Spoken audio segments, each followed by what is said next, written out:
Something পাইসি চ্যানেলে তোমাদের সবাইকে স্বাগতম। চলে এসেছি নতুন একটা ভিডিও নিয়ে। আর আজকের ভিডিওতে আমরা নবম শ্রেণীর গণিত বইয়ের নবম অধ্যায় অর্থাৎ বিস্তার পরিমাপ অধ্যায়টির পঞ্চম পর্ব নিয়ে আলোচনা করব। তো চলো শুরু করা যাক।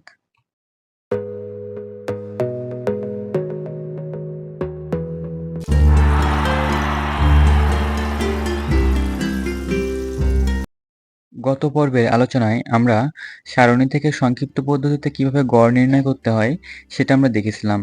আজকের এই পর্বের আলোচনায় আমরা সারণী থেকে কিভাবে আরও একটি পদ্ধতিতে গড় নির্ণয় করা যায় সেটা দেখব। তো এখানে সেক্ষেত্রে আমার প্রশ্নে একটা সারণী দেওয়া থাকবে এবং সেই সারণীতে শ্রেণীব্যাপ্তি এবং গণসংখ্যার মান দেওয়া থাকবে।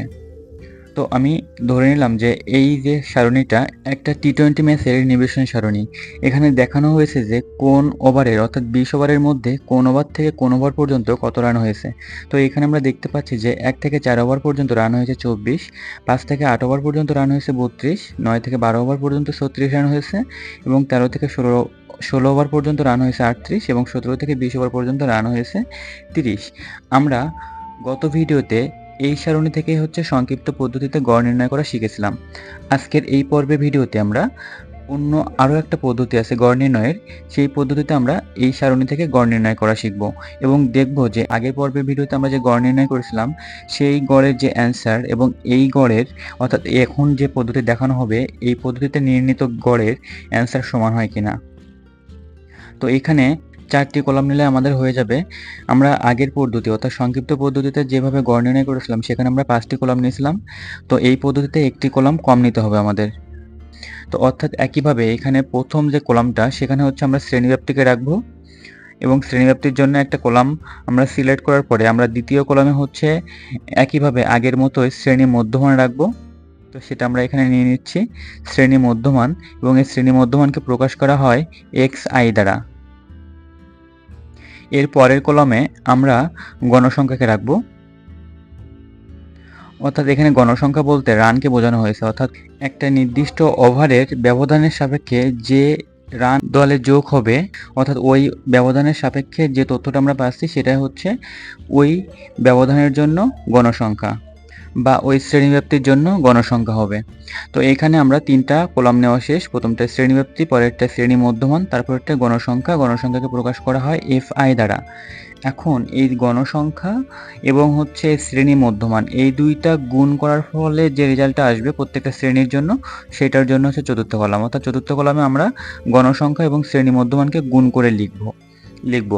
এখন প্রথম যে শ্রেণীব্যাপ্তিটা ছিল অর্থাৎ 1 থেকে 4, এই 1 থেকে 4 এই শ্রেণীব্যাপ্তি বা এই শ্রেণী ব্যবধানের জন্য গণসংখ্যা ছিল 24, অর্থাৎ 1 থেকে 4 ওভারে রান হয়েছিল আমার 24 রান। 5 থেকে 8 ওভার অর্থাৎ এই শ্রেণীব্যাপ্তির জন্য আমার গণসংখ্যা ছিল 32, অর্থাৎ 5 থেকে 8 ওভারে রান হয়েছিল 32। 9 থেকে 12 ওভারে রান হয়েছিল 36 রান, অর্থাৎ 9 থেকে 12 এই শ্রেণী ব্যবধানের জন্য গণসংখ্যা 36। একইভাবে 13 থেকে 16 ওভারে জন্য গণসংখ্যা 38 এবং 17 থেকে 20 ওভারের জন্য গণসংখ্যা হবে 30।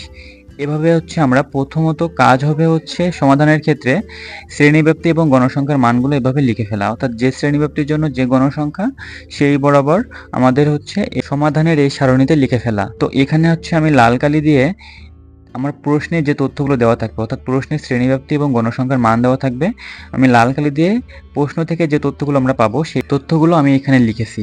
তো এখানে যে গণসংখ্যার যে মানটা এখানে আছে এই সবকটা গণসংখ্যা যোগ করলে যে মানটা আমরা পাবো সেটা আমার n এর মান, অর্থাৎ এখানে এই যে 24, 32, 36, 38 এবং 30 এই যে 5টা সংখ্যা এই 5টা সংখ্যা যোগ করলে মান আসবে 160 এবং এটা n এর মান, এটা সূত্রে বসানোর জন্য কাজে লাগবে। এখন আমাদের শ্রেণী মধ্যমান নির্ণয় করতে হবে, কারণ আমাদের চতুর্থ কলামে fi(x) এর মান বের করতে হবে। তো xi এর মান এবং fi এর মান গুণ করতে হবে, গুণ করে সেটাই আমার চতুর্থ কলামে লিখতে হবে। তো আমরা জানি যে শ্রেণী মধ্যমান কিভাবে নির্ণয় করতে হয়। এখানে শ্রেণীব্যাপ্তির যে প্রথম অর্থাৎ লোয়ার লিমিট এবং আপার লিমিট এই দুইটা লিমিট যোগ করে 2 দিয়ে ভাগ করলে যে মানটা আসবে সেটা ওই শ্রেণীব্যাপ্তির জন্য বা ওই শ্রেণীর জন্য শ্রেণীর মধ্যমান। দ্বিতীয় শ্রেণীব্যাপ্তির ক্ষেত্রে আমরা লোয়ার লিমিট 5 এবং আপার লিমিট 8, 8 প্লাস যোগ করলে 13 হবে 13কে 2 দিয়ে ভাগ করলে হবে 6.5 এবং একইভাবে 9 এবং 12 যোগ করলে হবে হচ্ছে 21 এবং 21কে 2 দিয়ে ভাগ করলে হবে হচ্ছে 10.5। একইভাবে 13 প্লাস 16 যোগ করে 2 দিয়ে ভাগ করলে হবে হচ্ছে 14.5 এবং 17 এবং 20 যোগ করলে হবে হচ্ছে 37 এবং 37কে আমরা 2 দিয়ে ভাগ করলে পাবো হচ্ছে 18.5।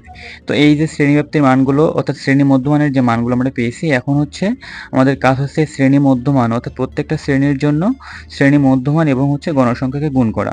তো প্রথম শ্রেণীব্যাপ্তির জন্য শ্রেণী মধ্যমান 2.5 এবং গণসংখ্যা 24। তো 24কে 2.5 দিয়ে গুণ করলে হবে হচ্ছে 60।